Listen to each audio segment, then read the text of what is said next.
Yan, isang mapagpalang araw po mga kalingap, mga kabente. Narito po ngayon sa lugar po nila Jigs. And kung saan po ay tinawagan po ako ni Lola na nakikisuyo po na sabihin ko daw po sila Casey na umuwi na. Kasi kailangan po nila ng katulong dun sa paggawa pa ng banana chips. Saka okay man na daw po si Ate Annalyn, medyo magaling na. Yan, na ano din sila at wala daw pong tumatao dun sa bahay na pinagawa nila Kuya Bal.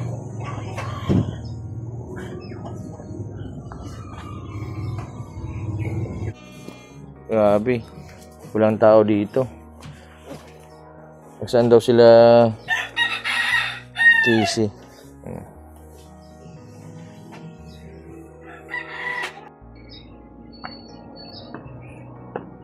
Sarado din itong bahay nitong kapatid.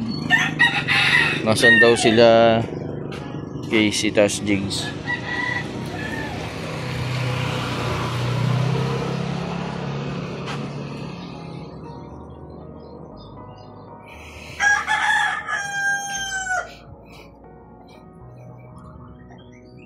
And kaya po na dito po si Casey sa lugar po ni Jigs, kasi yung pong sabi po nung una nila Lola ni Casey ay nag-aaway nga po yung mag-ina.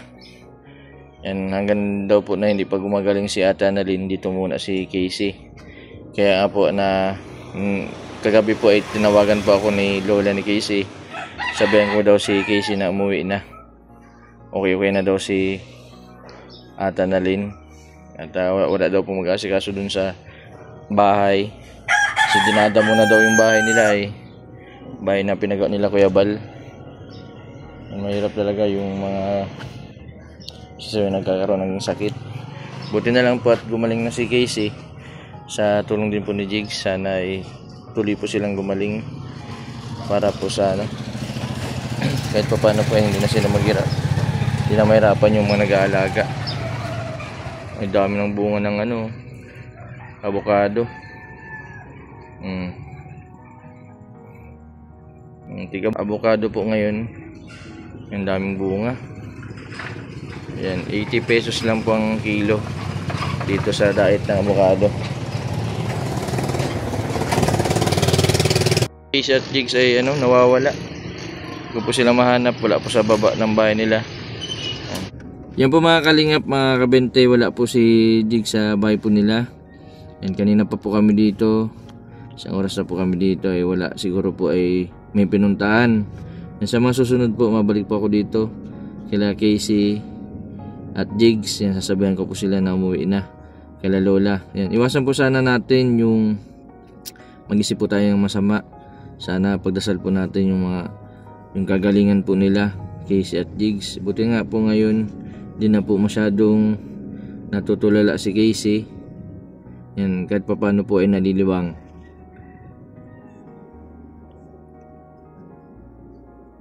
And ngayon po ay papunta po ako ngayon sa aking nanay.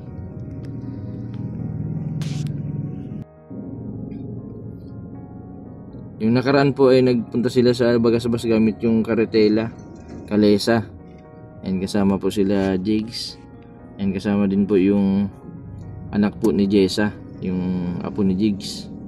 And nanganak na po nung nakaraang buwan si Jessa. And nandito po sila sa kapatid ni Jigs. Yan, nag-aalala na si Lola ni Casey kay Casey na sana daw ay umuwi na, kasi nahiya na din yung Lola na baka daw po ay pabigat daw po dito kala Jigs si Casey. Kahit po paano nga doon kala Casey ay nakakapaghanap buhay, nakakatulong po sa mga gawain, pagbabalat po ng banana chips, pagbabalot. Yan, pag nandito daw po ay wala yung halos ginagawa sila Casey at Jigs. Kahit po paano daw po dun sa Kanapawan ay may pinagkakakitaan sila kapag may deliver ng banana chips. Si Jigs po ay binibigyan ni Lola. Si Casey naman po ay babantay minsan yata din sa tindahan. Mahirap din sa part nila Lola na nagtatrabaho na ganun sa kabila po ng edad nila. Hindi na po nila kayang gawin lahat pagsabay-sabay yung pagbabalat, pagluluto, saka pagbebenta. Malaking tulong po sila Jigs. Dati po ay si Jigs po ay nagdadrive ng sidecar. Siya po ang driver nila Lola para i-deliver po yung mga banana chips na gawa nila. Tapos minsan po ay nagtitinda ng isda. Si Lola naman po ay bantay sa tindahan. Maganda po yung routine. Nagkataon lang po mga kalingap, mga kabente, nung nakaraan ay away nga po yung mag-ina. Hindi po naawat nila Jigs, gawa po ng sobrang galit at may sumpong din si Ate Annalyn. Muntik na pong magkasakitan yung dalawa. Hampasin po ng upuan si Casey. Si Casey naman po ay nagkumuha ng bato, naghaya po ng bato. Buti na lang po nandyan si Jigs, kaya naisipan nga po ni Casey na dito muna kala Jigs para pag okay na daw si mama niya, magaling na, ay mabalik na din daw sila sa Kanapawan. Sana unawain po natin yung kalagayan po nila, na pagka may parehas po na kalagayan na depresyon ay hindi po pwedeng magkasama yung dalawa, kasi mahawa din yung isa na okay. Si Ate Annalyn po may sumpong ay pinapainom si Casey ng soft drinks. Naglalakad sa gabi. Ang si Casey naman po, siyempre bilang isang anak, sinusundan niya yung nanay niya sa gabi kasi baka nga mapano. Nakaraan po ay nagpa-check up naman po nung nakaraan.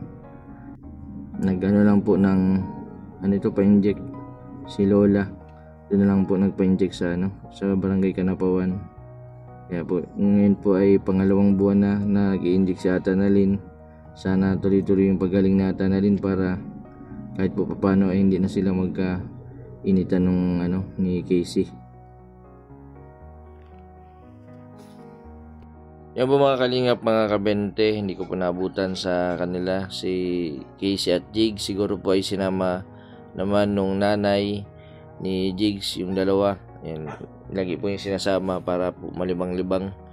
Nakakalungkot isipin po na sa kabila po ng nangyari ay may mga issue pa po na lumalabas sa dalawa. Sana unawain po natin yung sitwasyon nila. Nagkatagpo man po sila sa kaparehas na kondisyon. Sana magkaroon po sila ng masayang ending. Nakakatuwa po sa kabila po ng pinagdaanan po nilang dalawa. Halos parehas po ng problema. Si Casey po ay nangarap po na magkaroon po ng kasama sa buhay, at ganun din po si Jigs. Simula po nang nagkahiwalay po sila ng kanyang asawa ay nangangarap din siya na magkaroon ng sariling love life. Lagi po siyang nanonood ng mga Korean novela. Sasabi nga sa akin na sana daw magkaroon siya ng ganong love story. Ito na nga po natupad na. Sana sa kanilang dalawa ay magtulungan sa pag-inom ng gamot at sa lahat ng mga bagay. Ipakita nila yung pagmamahalan nila. Magtulungan sila sa hirap at ginawa. Sana sa mga viewers ko po, sa mga viewers po namin ng Kalingap, sana patuloy pa po ninyong ipagdasal yung mga katulad po nila Casey, Jigs, Rubilin sa paggagamot nila. Sana po ay tuloy-tuloy po yung pagaling nila. Malaking tulong po yung partisipasyon ng pamilya.